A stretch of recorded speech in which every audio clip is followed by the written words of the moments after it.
Every 2000s, website feature we thought was normal, but wasn't. 1. Hit counters. You treated the rotating odometer graphic at the bottom of your GeoCities page like a genuine popularity metric. In reality, those CGI counters tracked raw server hits, not unique visitors, meaning a single refresh cycle inflated your count by exactly 6 points. By 2003, the Counter LLC logged over 12 million active trackers, yet the underlying algorithm counted every image request, CSS fetch, and favicon load as a separate human arrival. You remember the exact pixelated glow of the neon blue digits ticking up to 1,342, convincing yourself your amateur poetry archive actually commanded a global audience. The hidden truth? Automated search engine spiders and link checker bots generated 42% of those daily increments. We built entire teenage social hierarchies on padded server logs instead of actual human engagement. But fabricating traffic metrics was purely cosmetic compared to the unsecured data dumps we voluntarily published in plain HTML. 2. Guestbooks. You assumed leaving a comment in a digital guestbook was polite web etiquette. It was actually an unmoderated public ledger that exposed your exact IP address and browser fingerprint to anyone who inspected the page source. In 2004, standard guestbook scripts like Matt's script archive logged visitor metadata directly into flat CGI files, bypassing any database sanitization protocols. You'd click the glowing green hyperlink, wait 4 seconds for the server to load a form hosted on an AngelFire subdomain, and type your screen name, without realizing you just broadcasted your Windows ME installation path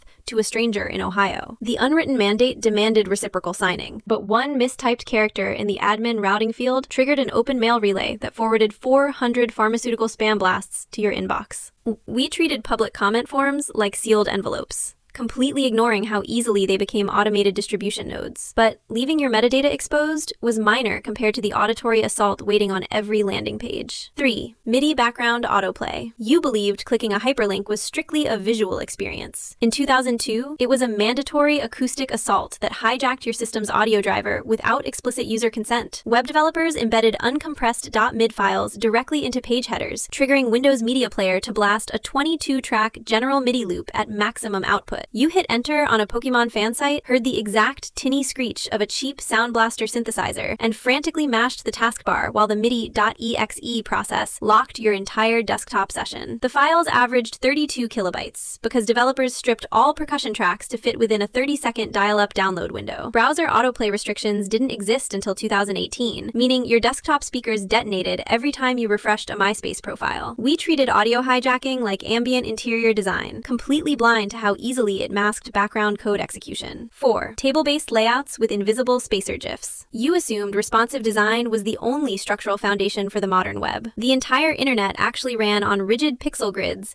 built with nested HTML tables and transparent single-pixel images. By 2005, Dreamweaver 4 auto-generated layouts using spacer.gif files to force table cells into exact 24-pixel gutters. You'd right-click a cluttered anime database, hit View Source, and watch the browser compile 300 lines of overlapping call span tags just to align a 72-pixel banner advertisement. Removing one transparent GIF collapsed the entire viewport, shifting paragraph text over navigation menus and permanently breaking the site across Netscape 7.1. The W3C deprecated tables for layout in 1999, but developers ignored CSS because Internet Explorer 5.5 couldn't consistently render float properties. We navigated architectural fragility held together by invisible rendering tricks. But layout engineering was purely cosmetic compared to the cryptographic gatekeeping that literally broke your navigation controls. 5. Right-click, disable scripts. You thought blocking the context menu actually protected digital intellectual property. It forced users to navigate sites entirely through keyboard shortcuts, bypassing standard accessibility protocols and driving up bounce rates. In 2001, exactly 6,000 JavaScript libraries deployed the onContext menu equals return false script to prevent image theft on independent fan galleries. You'd hover over a scanned game sprite, click the mouse button, and watch a modal alert box slam onto your viewport reading copyrighted material under digital protection. The script never actually blocked Ctrl+C or print screen functionality, meaning your secured assets were one keystroke away from being saved to your local drive. Web designers genuinely believed disabling a menu equaled digital rights management, ignoring how the DOM still exposed full-resolution asset URLs in the page cache.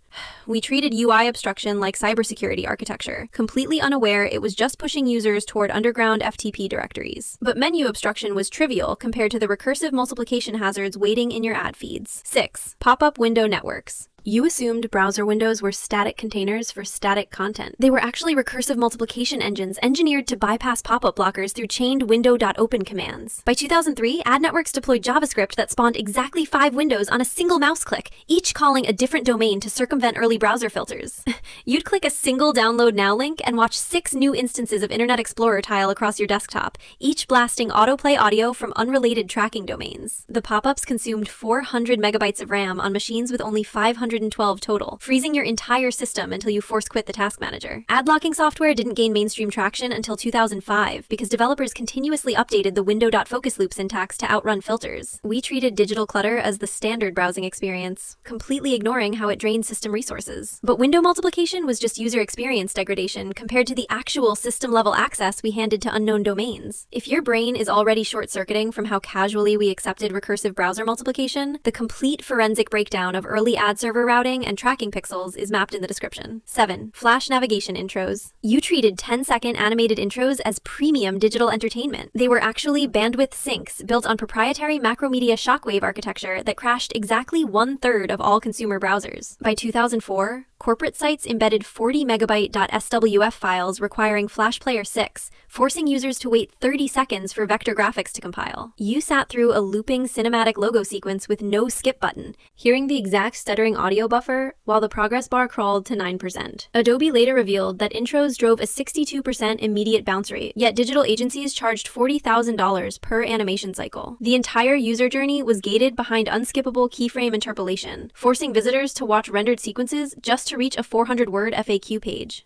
We treated loading screens as artistic direction, ignoring how the proprietary plugin actively exploited memory vulnerabilities. But forced waiting was purely psychological compared to the actual registry modifications waiting behind yellow warning banners. 8. ActiveX control installer prompts. You believed clicking yes on a yellow security bar was harmless software installation. It actually granted untrusted domains direct write access to your Windows registry without any sandbox isolation. Microsoft's Internet Explorer 6 deployed ActiveX controls in 2002, requiring zero cryptographic verification before downloading executable binaries directly to the System32 folder. You watched the exact yellow warning banner slide down from the top of your viewport, clicked Install Add-on, and felt your hard drive spin as a 30 megabyte toolbar silently modified your DNS resolution settings. Over 70% of early spyware infections originated from users approving ActiveX prompts just to view embedded video players or rotating photo galleries. The security model treated third-party code as implicitly trusted, creating a direct pipeline from your browser cache to your operating system kernel. We treated system-level permissions like standard web page interactions, blind to how easily they bypassed firewall protocols. But registry injection was a localized breach, compared to the traffic manipulation networks operating through directory hierarchies. 9. Web ring navigation blocks. You assumed interconnected navigation links were organic community building. They were actually manually curated SEO farms that funneled traffic through rigid algorithmic directory hierarchies. By 1999, RingSurf and WebRing networks connected over 50,000 independent sites using standardized JavaScript arrays that cycled through predetermined navigation queues. You'd click the next ring member arrow, wait 4 seconds for the server redirect, and watch the URL shift from angelfire.com to tripod.com while maintaining the exact same banner template across 50 domains. The network algorithm prioritized reciprocal linking, meaning sites with 0 updated content still ranked in the top 100 if they maintained the required 3 outbound ring connections. We treated manual traffic routing like decentralized search, completely ignoring how ringmasters monetized click-through data through back-end ad swaps. But directory manipulation was just data farming compared to the actual homepage theft operation targeting your browser configuration files. 10. Homepage hijacker toolbars. You thought installing a free utility toolbar actually added useful bookmarks. It literally rewrote your browser's home URL registry key to a pay-per-click search portal. By 2005, Ask.com, AOL, and Yahoo distributed toolbar executables that silently modified the hkey_current_user registry, overwriting your start page with sponsored ad domains. You ran the installer, clicked next 3 times without reading the checkboxes, and opened a fresh browser window to watch your saved bookmarks replaced by a flashing lottery banner and 12 tracking pixels. Manual removal required deep registry editing because standard uninstallers left behind residual DLL hooks that automatically reinstated the hijack on the next system reboot. Security firms logged over 400 documented homepage rewrite exploits before 2007, yet millions continued accepting bundled software. We treated persistent browser modification as a fair trade, blind to how it anchored our digital identity to ad networks. But configuration theft was temporary. memory, compared to the parallel processing environments executing inside your web page. 11. Java Applet live chat and animations. You believed embedded chat windows were lightweight communication tools. They were actually client-side Java virtual machines, executing arbitrary code through unsigned applets. By 2003, independent websites deployed Java Runtime Environment 1.4.2 applets, weighing exactly 200 kilobytes, to render custom chat interfaces and rotating banner advertisements. You accepted the security prompt, felt your CPU spike as the JVM initialized in the background, and watched a green-bordered chat box load while your cooling fan spun to maximum RPM. The JRE bypassed standard browser memory limits by allocating heap space directly to the motherboard, meaning a single malicious applet could trigger a stack overflow that crashed your entire operating system session. Sun Microsystems later confirmed that unsigned applets held full system execution privileges by default, allowing them to read local file directories without encryption. We treated virtual machine deployment like standard HTML elements, completely unaware they operated as unsupervised processing environments. But sandbox evasion was just computational theft, compared to the silent surveillance network tracking your entire digital footprint. 12. Browser cookie profiling and cross-site tracking. You assumed declining the privacy banner actually stopped behavioral data collection. Early 2000s HTTP specifications allowed third-party servers to deploy tracking scripts across unrelated domains using pixel-perfect one-by-one transparent GIFs. By 2006, DoubleClick's ad exchange logged over 1 billion daily requests using the DCLK.net cookie namespace, building behavioral profiles that linked your GeoCities forum hits directly to your early Amazon shopping cart. You'd visit a single automotive message board, accept a standard privacy notice, and watch a hidden tracking beacon transmit your exact screen resolution, installed fonts, and local time zone to an advertising server in New Jersey. The state management protocol never required transport layer encryption until 2008, meaning every cookie payload traveled in clear text across public network nodes. We treated passive surveillance as a simple settings toggle, completely ignoring how the tracking architecture mapped our entire digital identity years before regulatory frameworks forced a structural overhaul. We survived the Wild West by clicking through security warnings we never read.